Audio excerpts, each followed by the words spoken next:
जय माता दी, हर हर महादेव, जय मां काली। जैसे कि सभी को पता है कि आज से गुप्त नवरात्रे शुरू हो चुके हैं और ये जो गुप्त नवरात्रे होते हैं ये 10 महाविद्याओं से संबंधित होते हैं। इनमें 10 महाविद्याओं की पूजा की जाती है, उनकी एनर्जी को फील किया जाता है, उनकी एनर्जी को एक्टिव किया जाता है। तो वैसे तो 10 महाविद्याएं जो हैं वो गृहस्थ में कुछ ऐसी शक्तियां हैं जो गृहस्थ में एक्टिवेट करना निषेध बताया गया है। तो लेकिन हमें इनके बारे में जानना बहुत ही ज़रूरी है, ज्ञान सबका रखना चाहिए। सिर्फ ये नहीं कि जो हमारे लिए सही है ज्ञान सिर्फ उसी का रखें, जो हमारे लिए सही है या हमारे लिए सही नहीं है दोनों का ही ज्ञान रखना अति आवश्यक है। और जो ये 10 महाविद्याएं हैं इनकी जो एनर्जी है वो कहीं ना कहीं मानव शरीर से कनेक्ट होती हैं। हर व्यक्ति के शरीर में इनकी एनर्जी का एक ना एक अंश होता है, मेल हो फीमेल हो, दोनों में 10 महाविद्याओं की जो एनर्जी है वो कहीं ना कहीं विद्यमान होती है किसी न किसी रूप में। तो इन एनर्जी के बारे में जान करके हम अपनी उस एनर्जी को एक्टिवेट कर सकते हैं। हम लोग ना रखें, गुप्त नवरात्रों के व्रत नहीं रखते हैं, साधनाएं नहीं करते हैं, लेकिन अगर हम उनके बारे में जानते हैं, उनकी चर्चा सुनते हैं, उनके बारे में जानने की जिज्ञासा रखते हैं, तो इससे भी आपका जो अध्यात्म का जीवन है वो उन्नति की ओर बढ़ता है। आज हम बात करेंगे प्रथम महाविद्या माँ काली के बारे में, क्योंकि हर महाविद्या की खासियत, शक्ति, ऊर्जा अलग अलग होती है और इन्हें समझना बहुत ही ज़रूरी होता है। तभी कोई भी साधक अपना साधना का जो सफ़र है वो आगे तय कर सकता है। हम बारी बारी से सभी महाविद्याओं की बात करेंगे और इनके बारे में जानने का प्रयास भी करेंगे। तो बात करेंगे माँ काली की। So let's start. यदि हम वर्ड को देखें तो काली इट मीन्स डार्क, जो कि काला है। काली को एक और अर्थ से भी जोड़ा जाता है, यानी कि काल, जिसे संस्कृत में समय के लिए प्रोनाउंसिएशन किया जाता है, वही काली यानी डार्क। ऐसा रहस्य जिसे खोजने में बहुत ही मेहनत लगे, क्योंकि जो जगह काली या डार्क दिखे वहाँ हमें कुछ भी पता नहीं चलता। और हम सभी को पता है कि इस ब्रह्मांड में जो भी है वो सभी आदि शक्ति से ही है। और यहाँ पर काली का अर्थ हो जाता है कि काल से भी परे, एक ऐसी ऊर्जा जिसके बारे में जानना बहुत ही कठिन है। ये देवी अलग अलग जगह पर अलग अलग चीज़ें डिस्ट्रॉय करती हैं। काली के 3 रूप ज़्यादा प्रचलित हैं, महाकाली, वामा काली और दक्षिण काली। अब जो महाकाली हैं उनके 10 सिर हैं, 10 पैर हैं, 10 हाथ हैं। इन्हें आद्य काली भी कहा जाता है। ये पराशक्ति का एक स्वरूप है। इन्हीं से सृष्टि का हर मटेरियल बनता है और ये न किसी की माता हैं और न किसी की अर्धांगिनी हैं। काल से भी जो परे हैं वही महाकाली हैं। इनका कार्य है अंत को सार्थक बनाना, यानी ये अंत को सार्थक करने वाली शक्ति है, महाकाली हैं। क्योंकि काली माँ की जो एनर्जी है वो एक ऐसी एनर्जी है जो समय का भक्षण करती हैं। अब बात करते हैं वामा काली की। वामा काली बहुत ही रुद्र रूप है, आप उन्हें नहीं जगा सकते। शी इज़ नॉट फॉर गृहस्थ। गृहस्थ लोगों के लिए इनकी पूजा करना वर्जित बताया गया है। और तांत्रिक भी केवल वही उन्हें जगा सकते हैं जिन्होंने उनकी ऊर्जा को सहन करने की क्षमता ग्रहण की हो। उन्हें जगाने का अर्थ है स्वयं का अंत करना, क्योंकि ये स्वरूप वो स्वरूप होता है जिसमें उग्र रूप है, अति उग्र रूप। उनके इस रूप में मातृत्व कहीं नहीं है। ये एक ऐसी ऊर्जा है जो विध्वंस करने वाली होती है।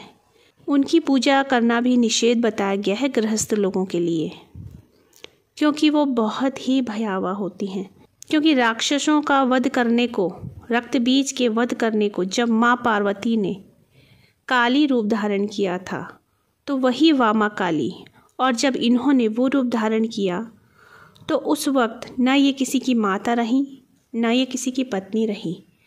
उस वक्त ये केवल एक विनाशक शक्ति थी जो कि राक्षसों का भक्षण कर रही थी।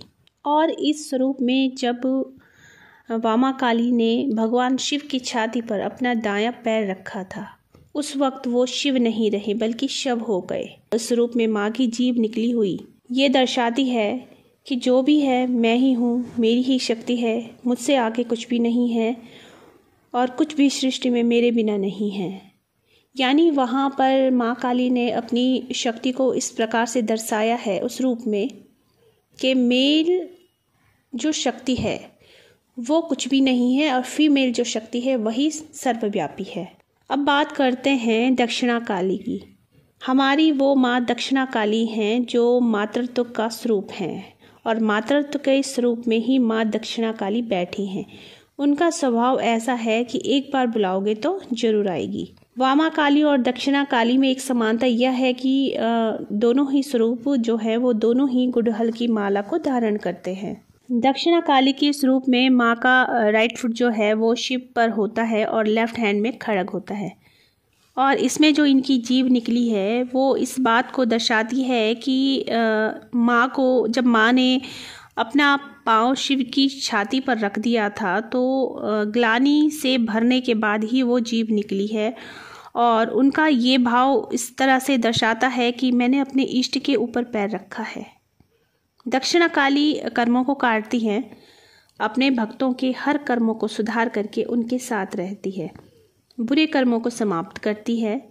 और उनके गले में जो मुंडमाला है वो ये दर्शाती है कि अहंकार से भरे हुए शीश जो है होते हैं वो धड़ से अलग कर दिए जाते हैं।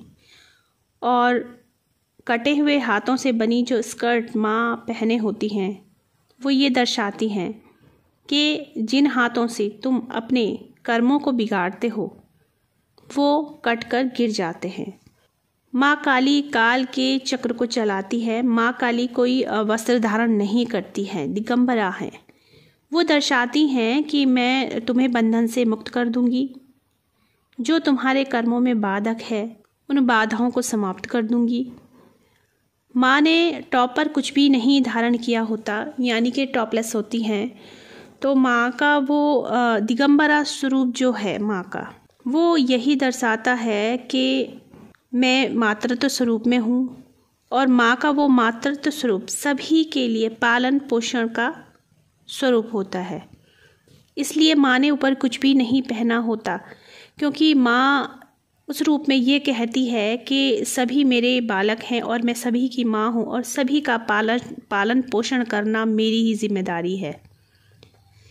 इसलिए काली माँ की जो ऊर्जाएं हैं वो तीनों फॉर्म में अलग अलग कार्य करती हैं। माँ काली माया से दूर करती हैं। काली की साधना बिना गुरु के कभी नहीं करनी चाहिए, क्योंकि माँ काली ऐसी ऊर्जा है जो इस सृष्टि में बहुत ही तीव्र गति से एक्टिव हो जाती हैं। उन्हें पूरी आ जाती है भौतिक जगत में इंटरफेयर करने की। वो एक जागृत ऊर्जा है। आस्था माँ काली के तीनों ही स्वरूप में, तीनों क्या बल्कि मैं कहूँ कि माँ काली के जितने भी स्वरूप हैं सभी में आस्था रखनी चाहिए।